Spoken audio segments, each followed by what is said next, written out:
In this video, we'll be using the chain rule in conjunction with the power rule, the product rule, the quotient rule, and sine and cosine.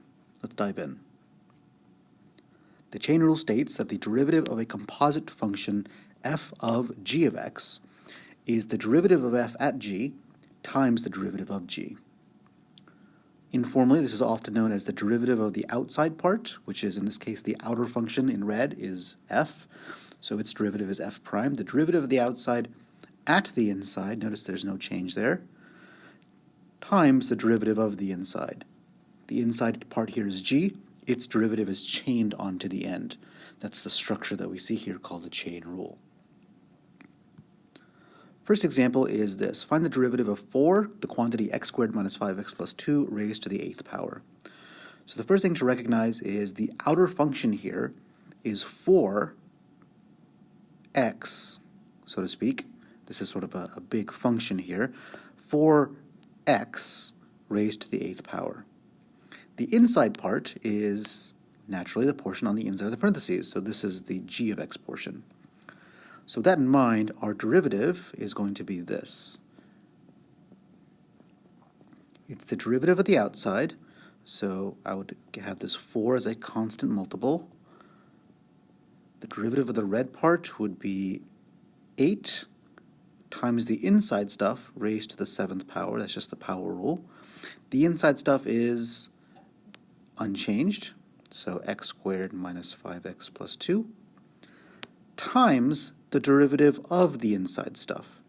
So times the derivative of the inside, which is 2x minus 5 using the power rule. So if you look carefully here, I have stuff to the 8th, 8 stuff to the 7th, times the derivative of that stuff, 2x minus 5. Let's clean this up just a tad. It looks a bit messy. So I have constants here, 4 times 8. That'll give me 32 x squared minus 5x plus 2 raised to the 7th times 2x minus 5.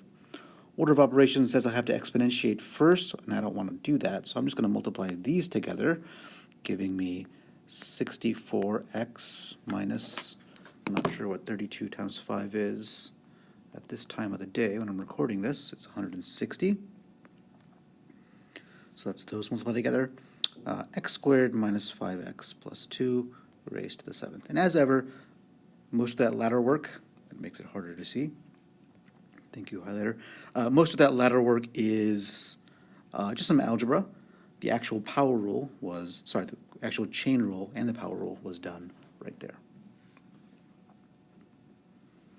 Let's find the derivative of 7x squared minus 3 raised to the 4th times cosine of 4x squared.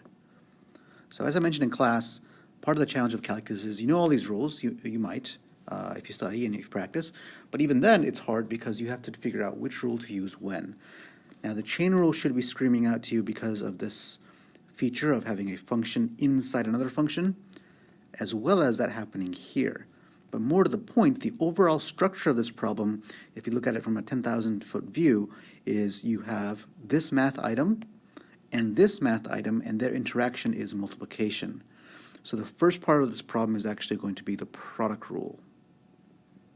And then to find f prime and g prime respectively, ignore this f, it's just the name of the function, but if we call this f and if we call this g, to find each one of those derivatives will require the chain rule itself.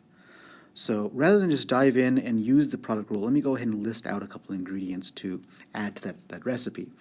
The product rule itself states f prime g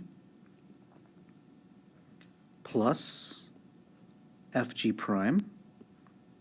Trying to keep with the color here. So f and g are already marked, as you can see on the screen. Let me go ahead and find what f prime is. So this is just sort of part of my work here. Again, I'm not calling this f anymore, just ignore that. I know it's called f, but I'm calling this guy f. So the outer function there is something raised to the 4th power, right? So that would be 4, that's something, raised to the 3rd power, times the derivative of, or chain rule, the derivative of that inside part. The derivative of the inside is 14x. So this is my f prime. Let me combine that if I can. 14 times 4 is 56. So I have 56 7x squared minus 3 cubed. That's f prime for my product rule pattern. I'm going to need g prime as well. That way I have 4 pieces here, right? So g prime is going to be,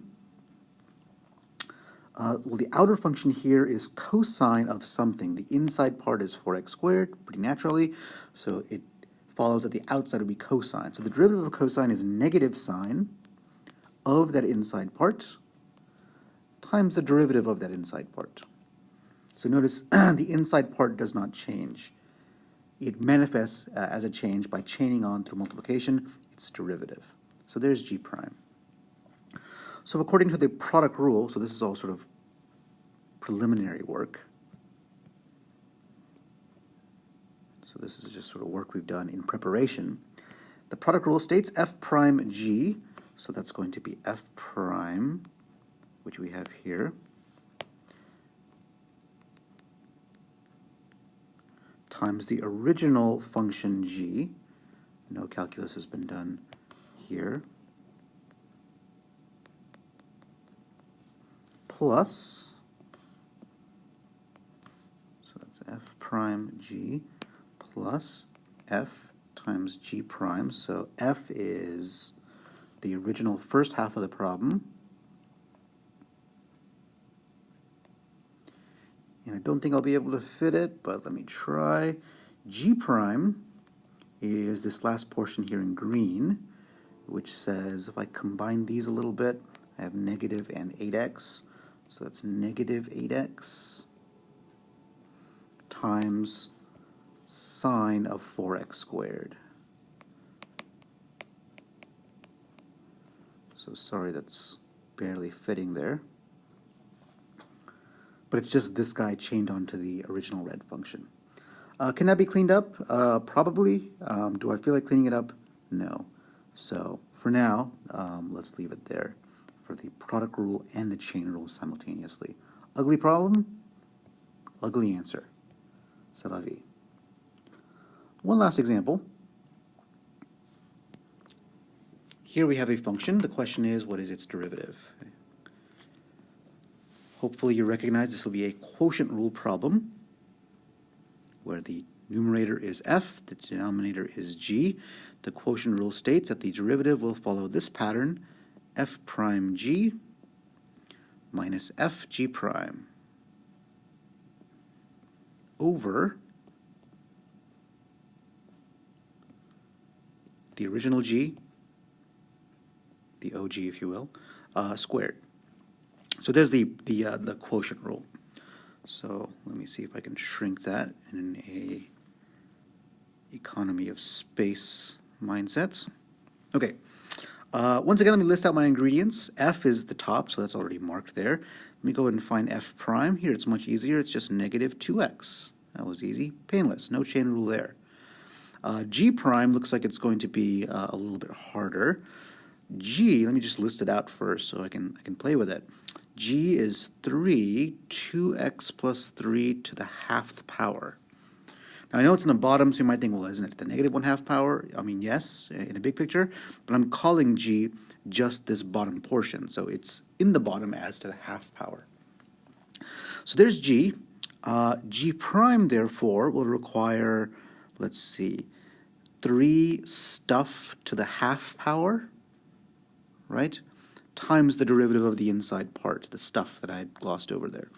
So 3 constant multiple, bring the exponent down, 1/2, this business unchanged to 1 less, times the derivative of the inside part. The derivative of the inside is 2, because 2x plus 3, mx plus b. M is slope, derivative is slope. So this can be simplified further. For 1, because everything is being multiplied here, 3 times 1/2 times this times 2. Order does not matter when you multiply, so I'm going to combine these. Half of 2 is 1. And that furthermore gives me in the derivative of the green, g prime, that gives me 3, 2x plus 3 to the negative half power. That's g prime. So my ingredients are, let me see if the highlighter actually functions here, F, G, F prime, and G prime. So I'm going to forego the color coding here. You can kind of figure it out based on this.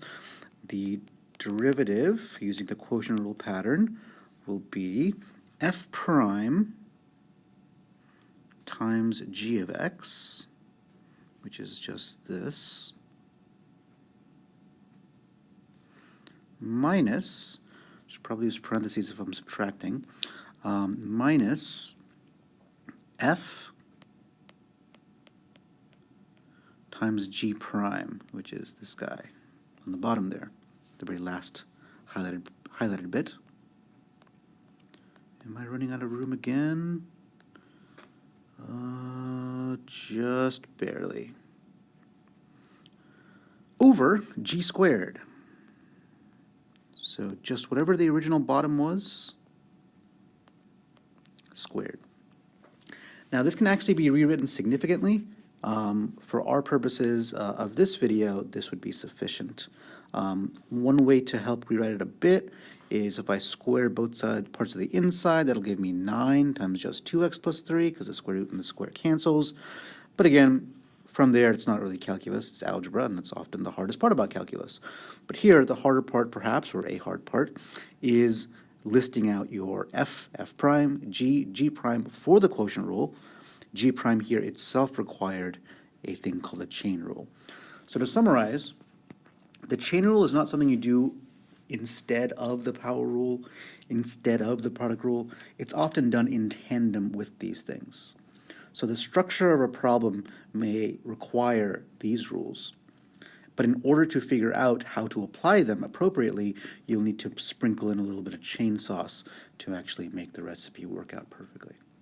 All right, hope this helps.